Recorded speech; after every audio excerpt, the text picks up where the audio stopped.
Hello friends, good evening everyone. ఇవాళ మీకు నా రియల్ ఎస్టేట్ ఎక్స్పీరియన్స్లో వన్ ఆఫ్ ద ఎక్స్పీరియన్స్ మీకోసం షేర్ చేసుకుందామని ఈ వీడియో తీస్తున్నానండి. ఈ వీడియో ఎవరి కోసం అంటే, ఎవరైతే ఉంటారో కదా ఇన్వెస్టర్స్, ఎవరైతే కంపెనీలో అనుకుంటారు కదా, రియల్ ఎస్టేట్ కంపెనీలో ప్లాట్స్ ఇన్వెస్ట్మెంట్ చేస్తారు కదా సిటీ అవుట్స్కట్స్లో, వాళ్ళ కోసం ఈ వీడియో అండి. ఈ రీసెంట్ టైంలో ఎవరైతే అంటే నేను రీసెంట్ టైంలో రిజిస్ట్రేషన్ చేపిస్తున్నాం కదా, సో ఈ ప్రాసెస్లో ఏంటంటే ఎవరైతే 2011, 12, 13, 14, 15, 16 ఆ టైంలో కొన్న డాక్యుమెంట్స్ ఉంటాయి కదా, వాళ్ళు కొంతమంది మమ్మల్ని అమ్మిపిమని అడుగుతారు కదా. సో అంత కస్టమర్ అంతా రెడీ అయిపోతారు, రేపు రిజిస్ట్రేషన్ చేయించుకోవాలి అంటే వాళ్ళ డాక్యుమెంట్ వాళ్ళ పాత డాక్యుమెంట్ ఉంటుంది కదా, మనకు పంపిస్తారు మనకు. అయితే రేపు మనం రిజిస్ట్రేషన్ చేయించుకుంటాం, డాక్యుమెంటేటర్కి మనం డాక్యుమెంట్ పెడతాం కదా. సో ఈ ప్రాసెస్లో డాక్యుమెంటేటర్స్ కొన్ని తప్పులు ఫైండ్ చేసారు అన్నమాట. ఎట్లా అంటే ఇప్పుడు కస్టమర్ 2015లో కొనుక్కున్నారు, ఆ డాక్యుమెంట్తో ఇప్పుడు మనం కొత్త డాక్యుమెంట్ తయారు చేపిస్తాం కదా, కొత్త సేల్ డీడ్. సో ఆ పాత డాక్యుమెంట్లో ఏమేమి తప్పులు ఫైండ్ అవుట్ చేసినామంటే, ఒకటి, కొన్న వాళ్ళ పేరు ఆధార్ కార్డులో ఉన్న పేరు మ్యాచ్ అవ్వడం లేదు. ఇది ఒక పెద్ద మిస్టేకు. దీనివల్ల 5 years అవుతా అమ్ముతారు కదా, మళ్ళీ కంపెనీ వాళ్ళు మళ్ళీ చేయమంటే వాళ్ళు చేయరు, కొంచెం ప్రాబ్లం అవుతుంది. ఒకటేమో నేమ్ కరెక్షన్ తప్పు ఉంది, ఒకటేమో ప్లాట్ డైమెన్షన్. సపోజ్ 30/40 ఉందనుకోండి, డైమెన్షన్లో మీకు 30/45 పడుతుంది. దానివల్ల ఏమవుతుందంటే ప్లాట్ సైజ్ కూడా పెరిగిపోతుంది. ఇది కూడా వన్ ఆఫ్ ద పెద్ద బ్లెండర్. ఓకేనా ఫ్రెండ్స్.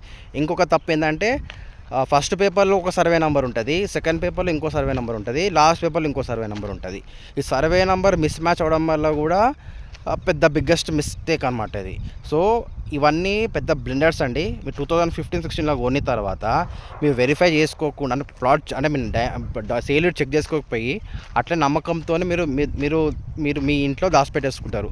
ఎప్పుడైతే అమ్ముతారు కదా, ఆ టైంలో కొత్త డాక్యుమెంట్ తయారు చేపిస్తాం కదా, మీరు అమ్ముతుంటారు కదా, కొనే వాళ్ళకి వాళ్ళ డాక్యుమెంట్ తయారు చేయాలి కదా.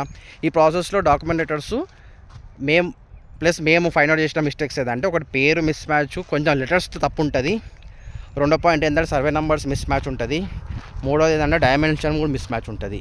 ఓకేనా ఫ్రెండ్స్. సో ఇవన్నీ జాగ్రత్తలు మీరు ఏ వెంచర్లో అయితే మీరు ప్లాట్ కొంటారో కొనేటప్పుడు ఒకసారి డ్రాఫ్ట్ కాపీ మీరు తెప్పించుకోండి వాళ్ళు. ఎందుకంటే అది ఫైనల్గా ప్రింట్అవుట్ అయిపోయి సబ్రిజిస్ట్రార్ సంతకాలు పెట్టి అంత అయిపోతుంది, ఆన్లైన్లో కూడా ఎక్కుతుంది అనమాట. ఫ్రెండ్స్ ఇంకోటి ఏంటంటే ఈసీలో కూడా ఒకసారి పేరు తప్పు పడుతుంది, పేరు కానీ సర్వే నెంబర్ తప్పు పడుతుంది. సో ఈ జాగ్రత్తలన్నీ తీసుకోండి. మొత్తం మీకు 4 పాయింట్స్ చెప్పిన. ఒకటేమో పేరు నేమ్ కరెక్ట్ చూసుకోండి, యాజ్ పర్ ఆధార్ కార్డు ఉండాలి. సెకండ్ పాయింట్ ఏమో సర్వే నెంబర్స్ అన్నింటిలో సేల్ లీడ్లో కరెక్ట్ ఉండాలి, ఈసీలో కూడా కరెక్ట్ ఉండాలి. మూడో విషయం ఏంటంటే ప్లాట్ డైమెన్షన్ హద్దులు 30/40 ఉన్నది కదా, 30/45 అట్లా ఉండొద్దు. ఒకవేళ ఇవి ఉంటేదంటే ఇవన్నీ తప్పులు మీరు ఒక్కసారి సేలేట్ చేసుకునే ముందు ఒక్కసారి వెరిఫై చేసుకున్న తర్వాత తీసుకోండి. ఎందుకంటే 2015లో చేసిన ప్లాట్స్కు ఇప్పుడు మీరు చేయాలంటే కష్టం కదా, మళ్ళీ కరెక్ట్ చేయాలంటే మళ్ళీ మీ కంపెనీ ఆ రియల్ ఎస్టేట్ మీ కంపెనీ వాళ్ళు ఉంటారో ఉండరో తెలియదు. ఓకేనా ఫ్రెండ్స్, మీకు అర్థమవుతుంది కదా చెప్పే పాయింట్. ఉంటేనేమో అదృష్టం, మీరు వెళ్ళి కరెక్ట్ చేయించుకోవచ్చు, లేకపోతే కష్టం. ఓకేనా. Thank you very much. Have a good day అండి.